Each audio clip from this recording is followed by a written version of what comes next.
Coach is here! We're ready. Hey. We miss you. Yeah, I miss you guys too. I haven't seen you since Eid. I know. Which feels like yesterday, honestly. I Mentally, know. it was I know, yesterday. really. It was So, actually. So I know you got all hyped up right now. And today I think we're going to take it a little bit slower because people just have not been moving. And I really want to focus a that's little true. bit in the beginning on the mobilization aspect and then just get the body Adam going is through so some happy. movements. Oh, okay, yeah. When we work out privately, I could kill you. But, as a group, let's take it a little slow today. That's perfect. Where's Okay. Adam?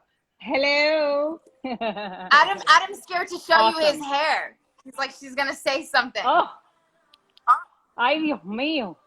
Not true. This did not happen. It is time. Wait, it is time for Noor to cut your hair. Ready.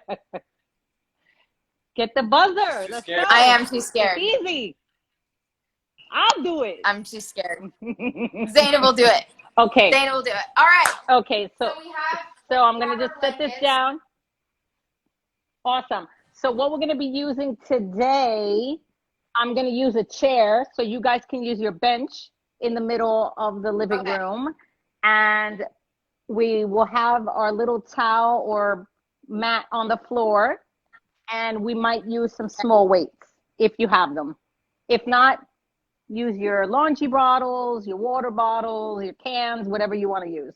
Okay, here we go. Okay, so let's make sure you can kind of see me. So I kind of move back all the way back here.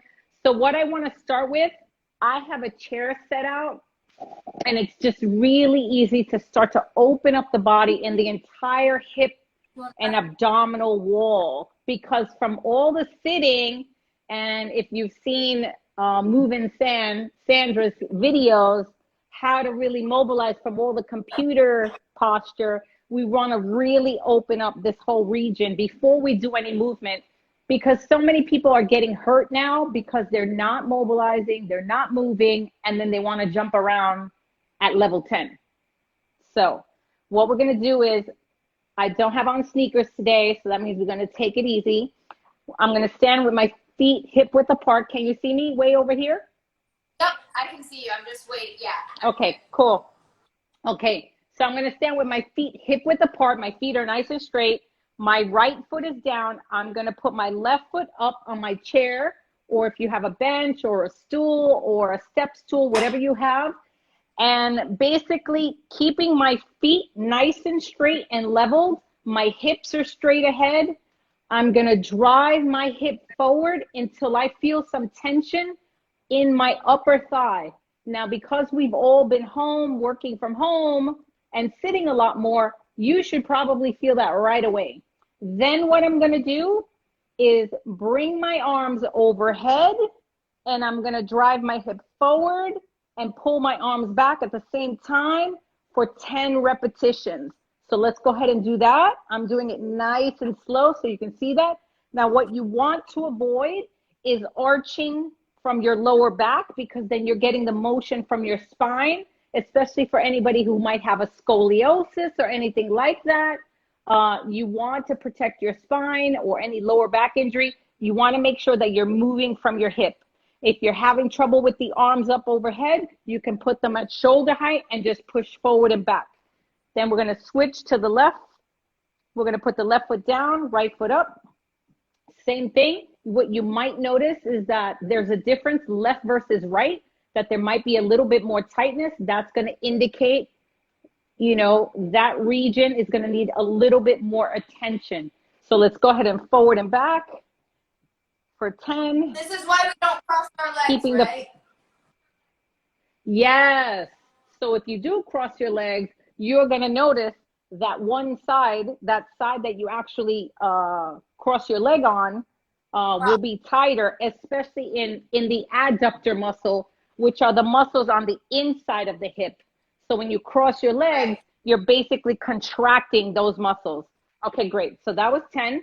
Now we're going to take it down to the floor, and we're going to go on one knee, And now we're going to mobilize the lower part of the thigh or quadricep. So it's going to be the same position. The difference is we're on one knee. So we're going to be on our right knee. And you're going to tuck your toe in the back. Why? Because by tucking the toe, we're increasing some mobility and flexibility through the toes and the entire ankle complex, which gets really tight for a lot of people, especially for those who walk with their feet turned out. I won't mention any names. Okay, so it took you a minute. So we're gonna drive the hip forward in the same position, bring the arms up overhead, and we're gonna drive forward and back for 10 repetitions. So again, now you're gonna start to feel that same region on the inside of the hip and in the quadricep. If there's some tightness, you will definitely feel it right now. So we're going to go 10 repetitions. I'm not counting because I'm talking. And let's go ahead and switch sides. That felt like 10. This is like the stretch that we should be doing every day, right? Oh, every day, morning and evening. I mean, personally, myself, I guess because I'm working out twice a day, I foam roll twice a day and I mobilize twice a day. But that's because I do my resistance training in the morning and I do my cardio at night once it's cooler outside, because now it's really hot in New York City. Drive that forward and back. Beautiful. Okay, was that 10? Okay, cool. So now what we're going to do. Stretching it feels so good. Woo! Yes. So now we're going to get that glute area and tie into the lower back. We're going to do we're going to use our chair or whatever bench you have. We're going to do a standing mobilization for your hip capsule. Like if I were to drill a hole through the side of your hip, deep in the glute, especially where people start to get that quote unquote sciatic pain or lower back pain, you wake up, you're kind of just achy. That's what gets really, well, that's one of the areas that gets really tight. So we're going to stand near a chair or a bench. And how high you put your leg is dependent on your own ability. So a chair that's probably like just above your knee or at your knee is perfectly fine. So I'm going to cross my leg across the chair like so. So my leg is on a 90-degree angle. Yep. And then what we're going to do, keeping nice and stable. That's perfect because you're already at that level. So for everybody else, you might want to use just a chair. So the higher you go is going to be dependent on your ability. And then what we're going to do while driving our hips forward and our spines, we're going to take our two hands and we're going to reach forward and come all the way back up. And you should really feel a nice pull right away in the muscles of your lower back, of your hip, of your glute. And we're going to do that 10 repetitions. And you should also feel your hamstring on the leg that's holding you up. So we're getting a lot in this one mobilization. And reach forward and bring it up. Beautiful. Reach and bring it up. Let's do 5 more. Bring it up. Nice. Go at your pace. If you feel any discomfort, slow it down. Identify where you do have tightness and know that you need to mobilize and focus on that area to avoid getting injured. And let's do 1 more. Okay. I'm going to switch the chair to the other side so I can do my other leg. So I'm going to do the same thing. Now I'm standing right foot down. I'm going to take my left foot up, bring it across the chair, keeping everything stable. And let's go ahead and reach for 10 and back up. Reach.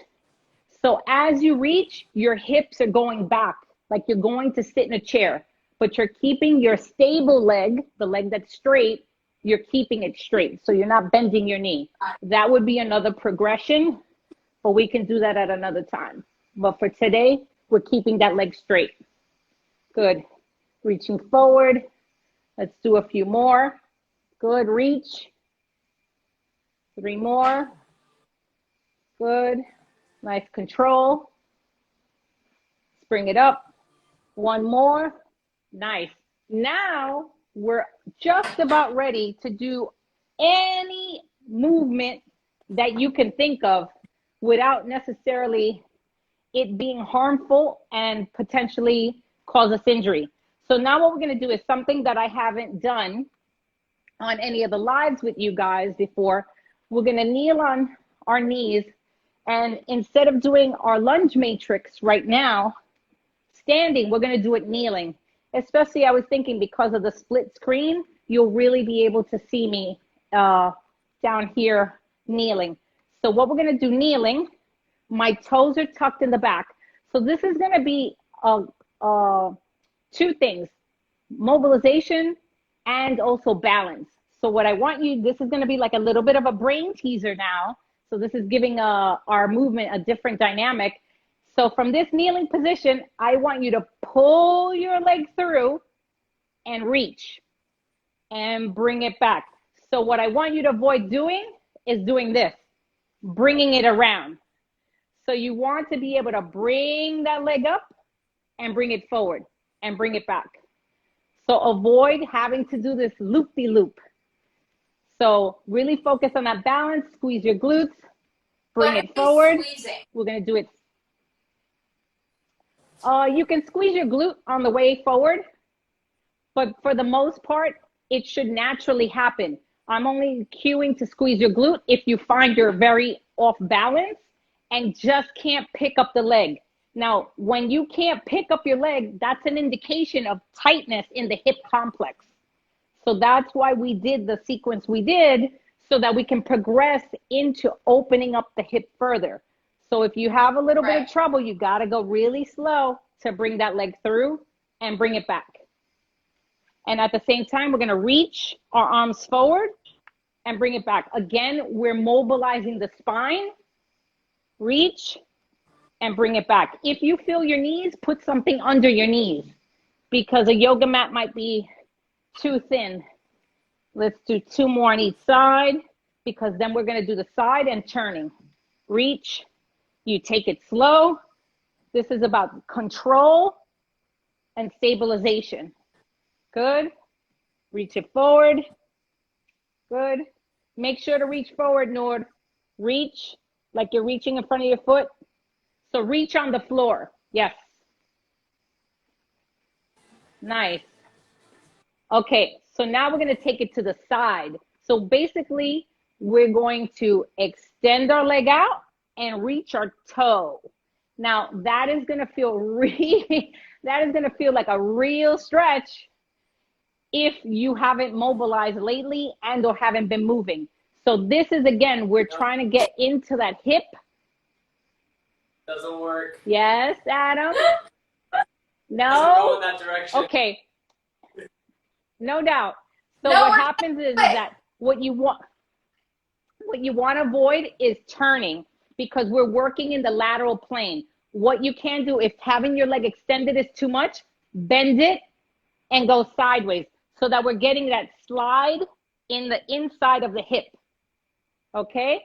So let me take it this way. We're going to alternate. Bring it down and back. Reach. So if you can't reach all the way to your foot, you can reach your knee. Reach as far as you can. But again, this is going to be an indication to you. You might consider more recovery work than maybe following some of the very high-end, high-intensity workouts you might see on Instagram, which may not go into how much recovery you need. So you just want to avoid being injured, so you got to mobilize efficiently. Good. Nice. This will really open up. Yes. Foot is flat. Okay. And you're going to really feel a pull, maybe behind your knee, behind your glute, inside of your hip. Okay. Now we're going to do turning. So we're going to do the same motion we did forward, but we're going to do it turning. So I'm going to bring my leg up and I'm turning it. So if I'm facing 12 o'clock, I'm turning to 3 o'clock and 9 o'clock.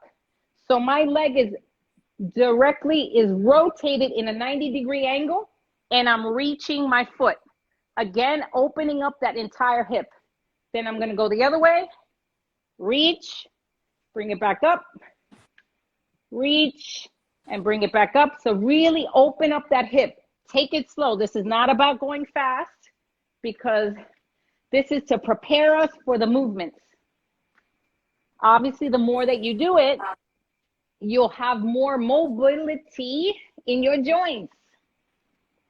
So that when you jump, you squat, you lunge, you burpee, you plank walk out, whatever you're doing, you don't injure your back or your hip or your knee. Good. Open it up. And also, you guys sitting behind a computer 8 to 10 hours a day, we don't want to have any lower back pain or anything. Okay. All right. Beautiful. Now we're ready to move. Woo! Okay, let's grab some water. Okay, so we're going to start with, now, this can vary. Again, the movements are all a variation depending on how much you've mobilized. So we're going to do a single leg bridge with flexion and extension, which means that all of what we just did was critical to do this next movement. Okay, so I'm going to lay on my back. We're going to lift up the hips. Leg is straight up. The hip band. And we're going to use. Oh, that's not band. Never mind. Yeah, and we're going to go flexion and extension. So we're going to lift the leg up and down to touch the ground. So we're going to do 10 on each side. Okay, are you guys ready? Okay, lift up your hips. Yep. Keep them leveled. Keep the hips leveled is more important than anything else. Shoulders pressed down to the ground. Palms are up. Leg is straight up. Point the toe. Touch the ground and up. We're going to do 10 on this side. Good. That's 3.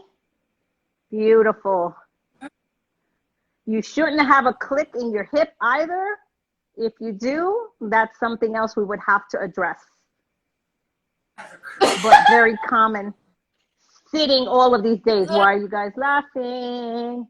What's the private joke? And one more. What's the matter, Adam? Hamstrings tight? Okay, we're going to go to the left side. Oh, the click in the hip. The click in the hip. I wonder why. Okay, let's go left side. So what you can do is adjust your hip a little bit, maybe like tuck your hip a little bit, shift your pelvis a little bit. It could be your body positioning, or your hamstring is overactive on that side. It's a number of different possibilities. Good. Let's do 2 more on the left. I'm in that not counting mode, but let's do 1 more. Seems like 10. For the most part, when I exercise, we don't really count because we really want to take the body to its threshold. So sometimes counting just makes you stop at a certain point when you can probably do 1 or 2 more repetitions. But for our purposes, we'll stick to 10. Okay, so now we're going to take, do you guys have laundry bottles? What do you guys have right now? We have bags of bath salts. Okay, that works. Yeah. It's like a sandbag. How's everyone doing? Okay, cool. Are we all good? All right. I mean, I'm still sweating. Yeah, same. Okay, let's So do this. it's deceiving. You would be amazed. Okay, so now we're going to squat and row. So you're going to hold, let me see your salt bags. Wait, let me use, Oh. I have wellness therapy and restore and replenish. Cool. How much does each one weigh? 2 pounds? A pound? 3 pounds. Okay, cool. So 1 in one hand, 1 in the other. Okay, so what we're going to do now is a squat and row. And we're going to go with a wider squat because, again, we want to focus on opening up the inside of the hip a bit more. Feet are straight. If you have trouble keeping your feet straight, you can turn them out slightly, but your knees have to go in the direction of your feet. And what we're going to do is squat, reach, and row, pulling the shoulder blades back. Squat, reach, pull the shoulder blades back. So we're going to do 10 just like that. There's 3, pull the shoulder blades back. Really focus on the depth of your squat and pulling your shoulder blades back. Let's do 5 more. Pull it back. Good. Bring it down deep.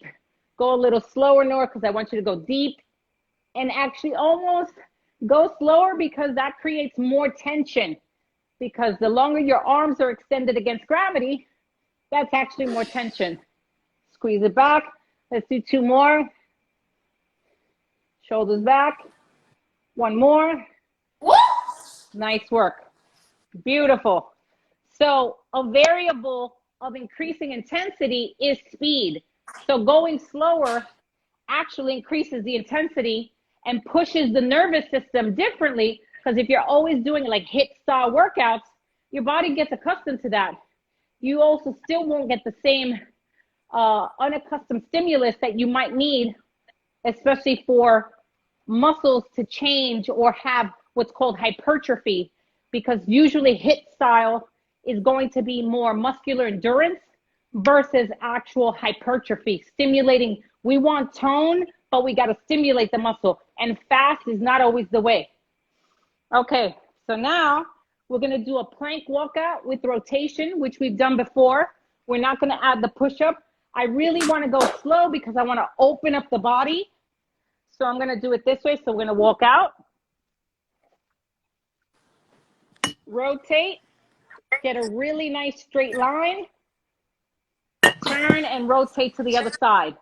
So now this is going to be the entire shoulder complex, and also mobilizing that lower spine and hip a bit more. So we're going to do 10 on each.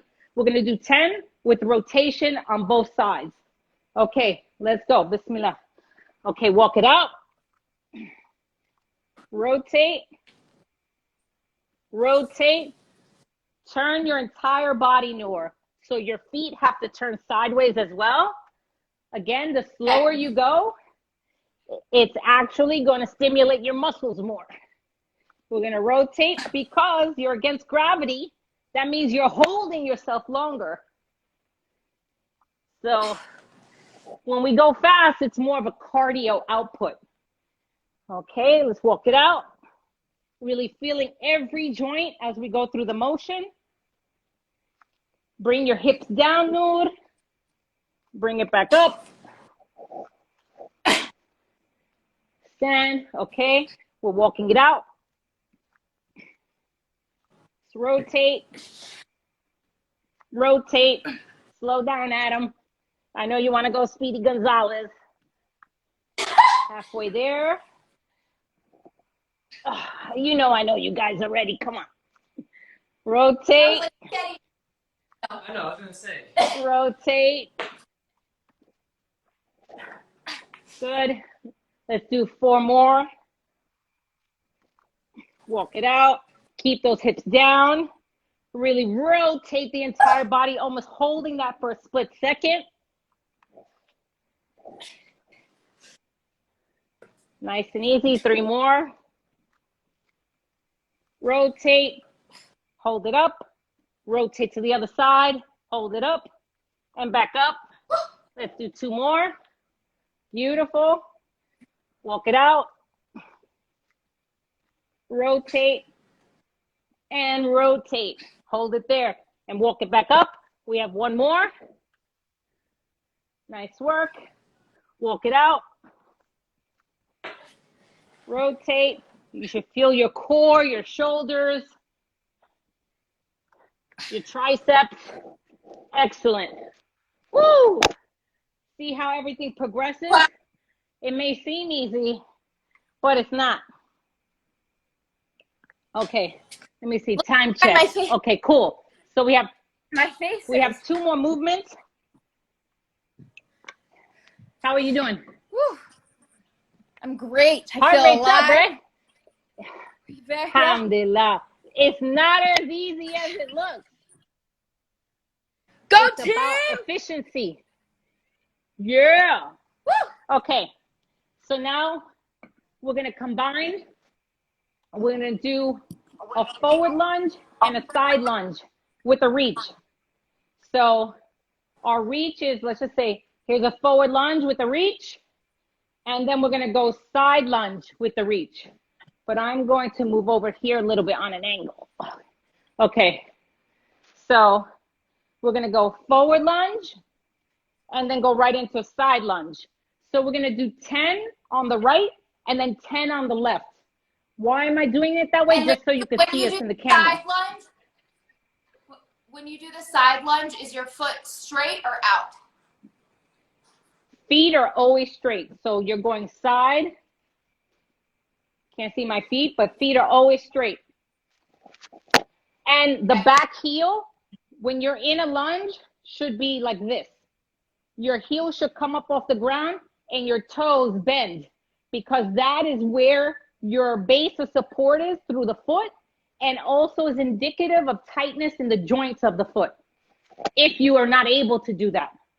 Okay, so we're gonna take it slow. Let's go 10, forward and side, forward and side. So it really takes pulling yourself up from your glute to jump right into the side lunge. So it's not as easy as it looks. Good. Now this, I'm doing a little bit more to tempo. That's 4. Try to be easy on your feet, light as a feather. Your foot should land in the midfoot, not on your toes, not on your heel. Okay, 3 more.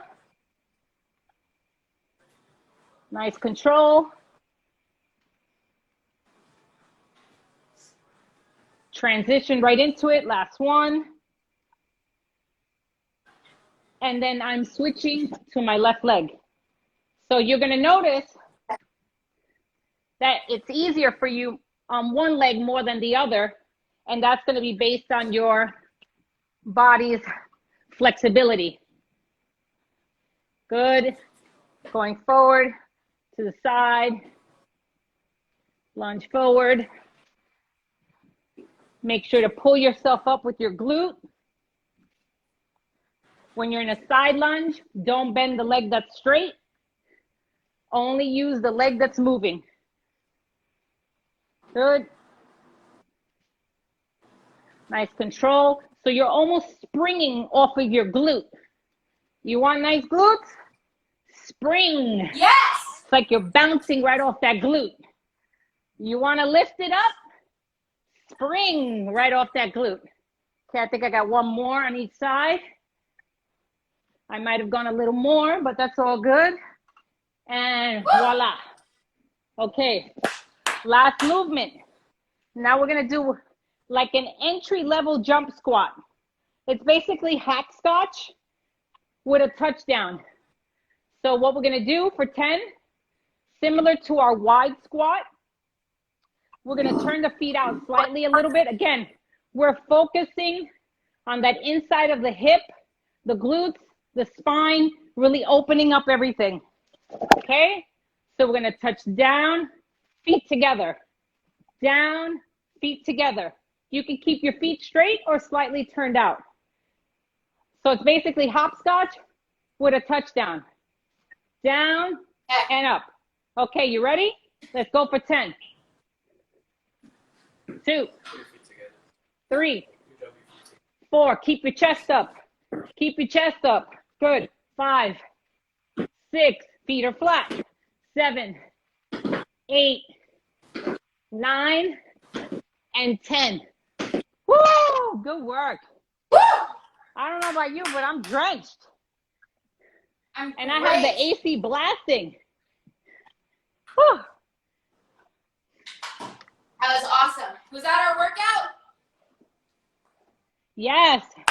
Now you are able, if you want to do a second round, you can do a second round. So I guess when Nord posts this to her IGTV or to the AYS IGTV, if she does, you'll be able to follow. You can do this workout. 2 rounds. 1 to 3 rounds. So, but I wouldn't go more than 3 if you haven't really worked out like this. I would probably maybe just do 2. But with 1, look. It's amazing. And honestly, the thing about it is like if you can manage to put 20 minutes into your day, like, I mean, since you've convinced me that we shouldn't be doing HIIT and this is what we should be doing, and like, can you just, for people who want to do short workouts, can you quickly explain why it's important not to do HIIT and it's important to do, what do you call, like what we just did, movement therapy? It's called it's basically total body, or a template that covers all the joints. My issue with HIIT is that most people are doing the movement so incorrectly that I'm seeing clients all the time injured from working out like that. And then when I do an assessment and I'm like, okay, let me see what you have been doing, and I see their movements, I go, ah! How are you even standing alive? Because it's so fast and ballistic. There's no purity. There's no tajweed to the exercise. There's no excellence. So yeah, you might be doing cardio. I'd rather you go outside and do cardio. Go run, go jog, jump rope. It's safer. Just so many people. It's not that there's anything wrong with HIIT occasionally. It's just, if you really want to see muscle definition on your body, HIIT is not going to give you that, because that's muscular endurance. You need to have slower, controlled movements that push your threshold with strength to stimulate your muscles. If you want to do HIIT like 1-2 times a week, and then wrap that with more traditional resistance training with either bands and additional weights or whatever you have. Nowadays, due to the COVID situation, Amazon sold out of everything, but there's so many online professional websites that have tons of things available. So I would, at this point, given that it doesn't seem, especially in New York City, as far as I know, gyms are not going to be opening up even in phase 4. So we're going to be home working out or outdoors for quite a while. So I would say invest in certain tools. It's very easy to build your home gym under $100. If you have more questions, you have feel a video free to message me. too, right? Yes, I have a post on my feed that shows, like, here's all the stuff you can have. And that's a full like home gym. That's about $200 or so. But again, I'm a fitness professional, so I have everything. But for the average person or any of my clients, we spend under $100 to get what they need. Amazing. Yeah, I mean, we're getting used to working out in our house, and I'm happy that, like, you really don't need much to actually get your body moving. Do we have time for a couple of questions? There's so many. Sure. But I will just try to do this. That's why I timed the workout to give time for some Q&A. You're the most prepared, best coach. Okay. So this is one that I feel like you would answer well, and it's one that a lot of people talk about or ask about. How do I overcome the idea that the goal should be looks rather than health? So people have, like, a lot of times people, when they set their intention for movement and exercise, it's rooted in looks instead of overall health. How would you advise people to get over that or to deal with it? Well, I mean, you can have a combination of both. It's just when you really start to overly, let's just say, obsess from a visual perspective, your well-rounded, balanced program will suffer, because there's going to be areas you're not focusing on. And you might learn the hard way and either be injured or develop maybe something digestive that isn't going to be ideal for you. So at some point, people just have to experience that, that roadblock or that obstacle to then come back to, okay, I need to reevaluate.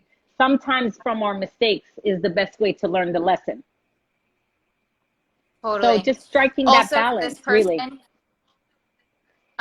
for this person, and there's a lot related to like body image. There's a woman on Instagram. Her name is her username is body image underscore therapist, and she has been really helpful in like helping people understand like how to deal with body image issues or internalized fat phobia and things like that. So if that's something that you're struggling with, that is a really helpful resource. Okay. How do you, this is a, I don't know if this is an annoying question for you, but like how to stay regular and consistent and motivated to exercise. I know the easy thing to do is just to be like, you just have to do it. But for people who it really, because, and this is why I feel passionately about this question, because I know personally that the more I do it, the more motivated I am to do it the next day. But when you don't do it, I can find myself in like, it's like a month and I haven't exercised, but I feel horribly, like my mental health suffers so much from it. But it's like, it's such Definitely. a struggle to pull yourself out and put yourself back in that position. So how do we make sure that we are staying in that place? And then what do you do when you fall off? Okay, so to answer the first part, a lot of people really that I've worked with over the years benefit most by scheduling it into their day first thing in the space that they have, whether it be like you guys, you start your day, you're at your desk, you have to put it in your day as a part of your schedule, especially for people that are structured and have busy work lives behind the screen. It will be scheduled in just like a Zoom call or a Zoom meeting. So whether it's going to work as your early morning, and what some clients now online are finding that their lunch time is the time that's working for them as well. And or what a lot of people do is when you implement a financial commitment and work with a professional, you have greater accountability. So That's now so that true. now you want to see the return on your investment, you want that ROI. So every minute, every set, every rep should be one more minute, rep, and set closer to your goal. If you don't have that ability to hire a professional of some kind, then make a pact with one of your close friends, with a family member, and make it so that you're both accountable to each other. You set a time. For example, even though myself and Sandra, we're fitness professionals, we train together online 3 days a week. We train Mondays, Thursdays, and Fridays, and our schedule is set. It's either at 10 a.m. or 11 a.m. Actually, it's pretty, yeah, Monday we're 10, Thursday and Friday we're 11. And that's, we block out all our clients around that. It doesn't matter if a client wants that time, we both know that's our time to work out. And we take that time and we work out together. And we're professionals and we still need that accountability. So So that's gotta have a buddy. need a buddy. I need an accountability partner, Adam. He's typing. Does having scoliosis affect anything when it comes to working out or lifting?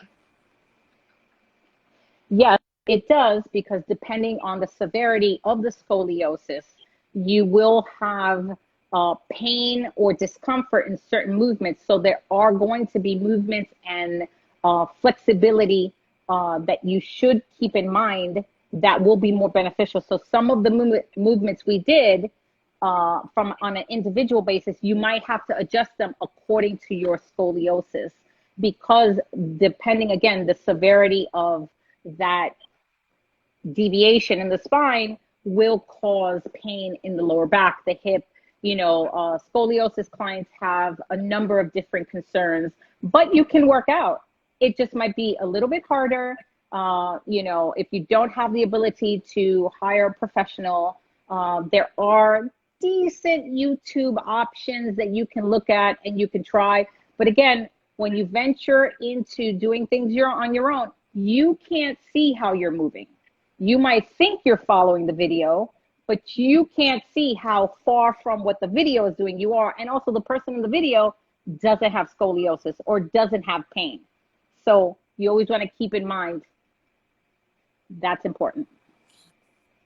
So one of the questions that also is another one that I got multiple times is working out around like your menstrual cycle, and also like how to just keep in mind like throughout the month what the best intensity I guess is to do. I know for me, like if it's like 1 week before I have my period, I'm so tired and I'm so physically exhausted, and so it gets really hard. So how do you advise people to manage around that? So for the most part, every day your body is going to be in a different state. The body's not going to be like this in energy Yep. all month long. It's going to peak and valley. So you work out according to your intensity, or rather, you make the intensity according to your energy that day. So if that day you feel really tired, maybe really focus on mobilization and flexibility. Maybe that day be a long walk.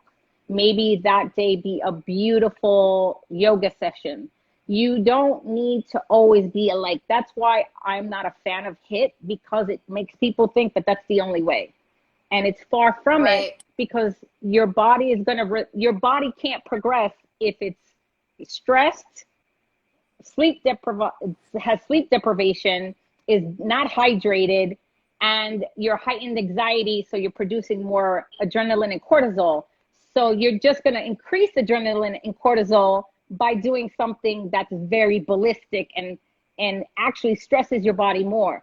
So the idea is, if you are stressed, you have to do something that brings you down, or put yourself in an environment that brings you back into that center space, that calmness, whether it be, maybe you diffuse some essential oils, maybe you light a candle, maybe you take a nice bath and then do like a nice, stretching session, foam rolling, whatever. But it doesn't always have to be like this.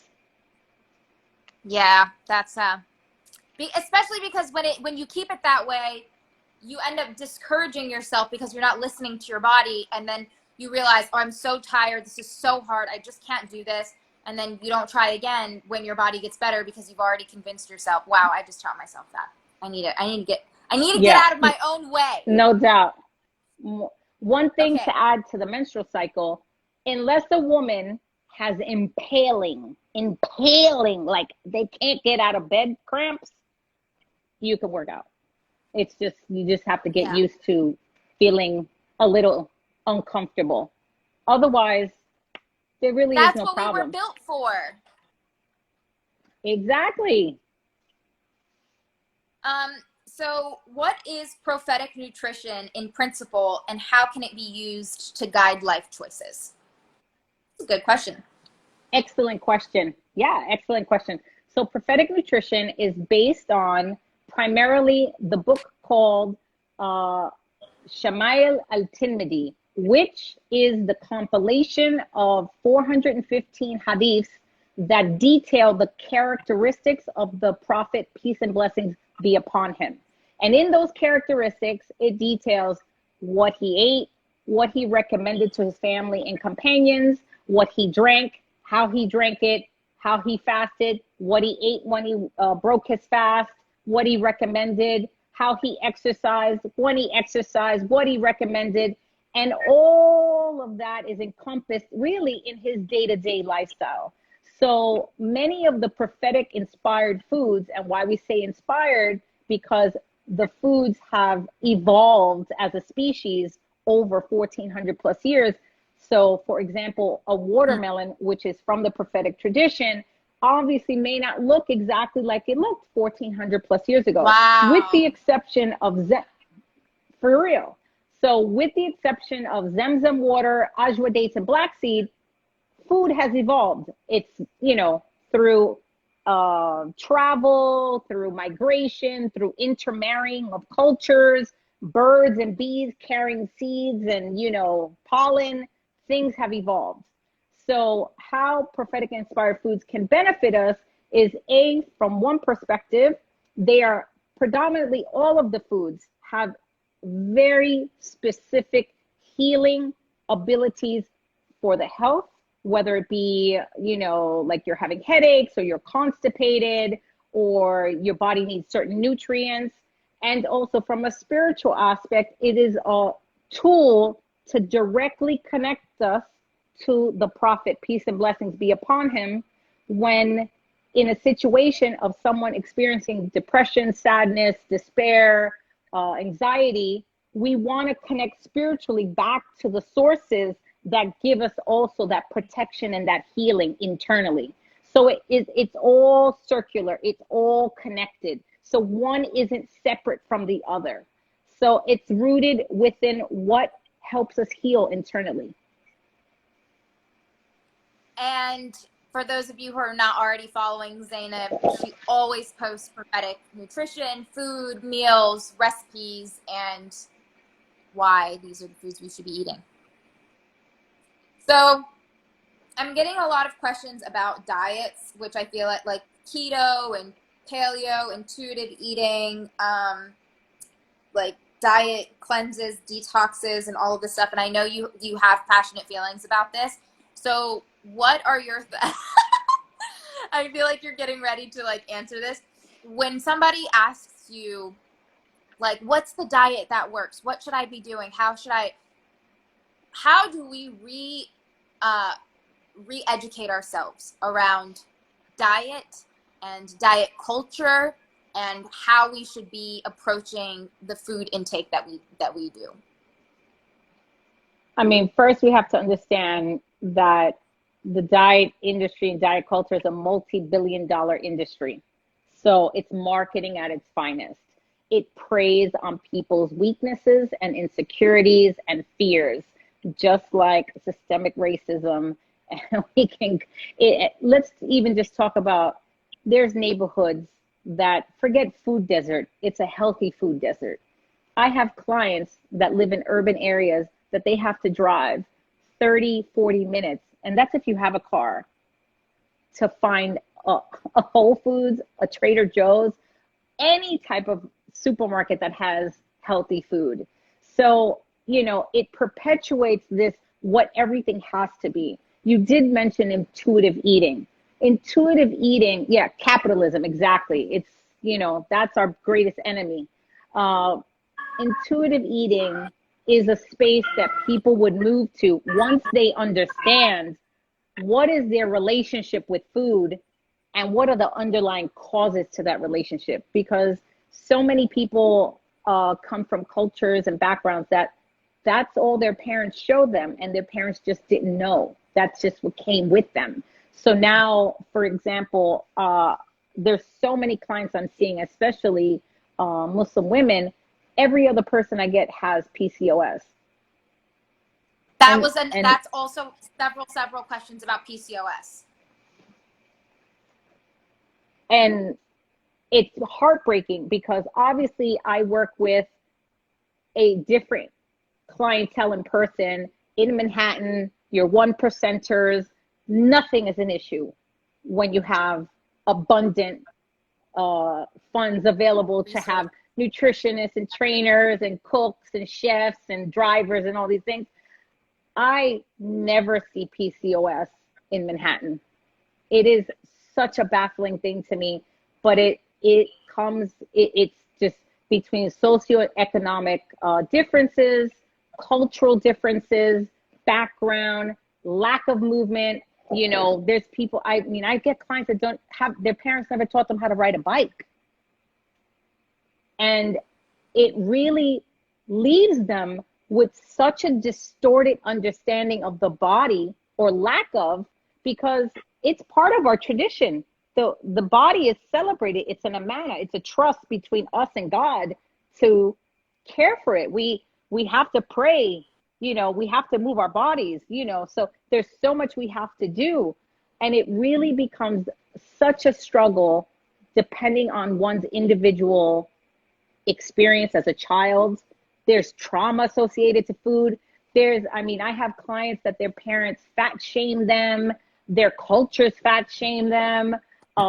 They've been, blackmailed, lose weight and we'll buy you a car, all types of different things. So people that tend to jump around and yo-yo have had some trauma associated to their body and the people around them, how they interacted with them about their body. You know, oh, don't eat that, you'll get fat. Don't eat that, you won't be able to get married. All this kind of really heartbreaking, traumatizing behavior. That's really And the fat first phobia. place I have to, yes, that's the first place that we have to start. Because if I start working with a client and there's underlying issues that have come with them, if we don't put that out, if they're not able to be vulnerable and fully trust me, I have half a picture. I can't give you the right Right. medicine or direct you in the right direction if I don't know everything going on. And then we can start to break it down. But if people just keep doing these fad diets over and over and over, they're really never addressing what's underlying. And that's Well, where they end up coming right back to where they started.